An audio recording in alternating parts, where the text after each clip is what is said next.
Nike made a $14 billion mistake by failing to sign Stephen Curry in 2013. From using recycled material from an old Kevin Durant pitch to calling him Steph-On during a meeting, Nike dropped the ball like never before. Here's everything you need to know about how a sports titan let one of the most popular and profitable athletes on the planet walk out the door for nothing. Back in 2013, 25-year-old Stephen Curry entered Nike's headquarters already a Nike athlete, ready and willing to re-sign. He was coming off a breakout season where he averaged 23 points per game and set a new NBA single-season three-point record. After a few years of trouble with his ankles, Curry was healthy and ready to take the league by storm.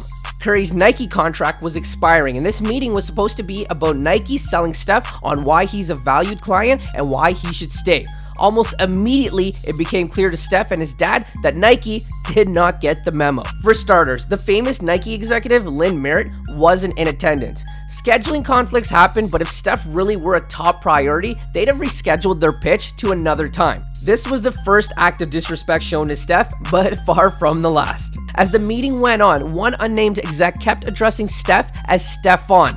Yep, the people in charge of the meeting with the most electric three-point shooter in the league didn't even know his name. They also left an old PowerPoint slide from their presentation to Kevin Durant, seemingly residue from repurposed materials. Curry might have been able to handle the disrespect, but he had other basic wants and needs that Nike wasn't willing to offer, such as his own youth basketball camp. Steph attended several of CP3's camps as a kid and knew how much it meant to him and his development. So Steph very selflessly wanted a chance to give back, but Nike turned him down.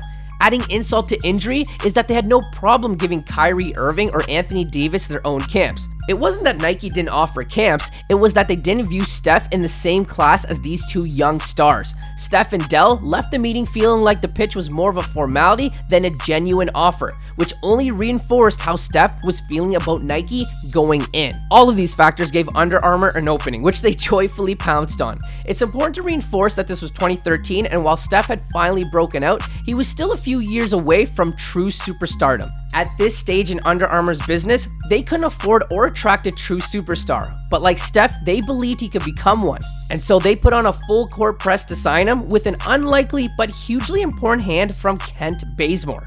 Under Armour knew Curry's Nike deal was expiring and desperately wanted him for their roster, so they began planting seeds by signing his undrafted rookie teammate Bazemore and treated him like a king. They flooded Bazemore's locker with so much free gear that veteran Curry couldn't help but notice. Bazemore naturally hyped up Under Armour up to Curry and actively helped facilitate the meeting that would single-handedly change the brand forever.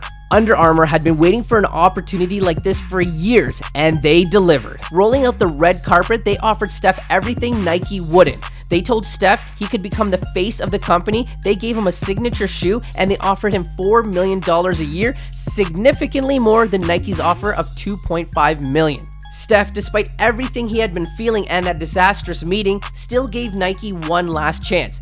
They refused to match the offer, and the rest is history. Within 3 years, Steph won back-to-back MVPs, an NBA championship, and became an international superstar. Around that time, a Morgan Stanley analyst said that he believed Curry's deal with Under Armour could be worth $14 billion for the company if he continued to play at a high level. Well, since then, Steph has won 3 more titles, a Finals MVP, and just became the NBA's all-time three-point leader. So it's safe to say that this incredible valuation could somehow still not be high enough. Steph and Under Armour have continued to develop their business relationship, and he now reportedly makes $20 million a year plus equity.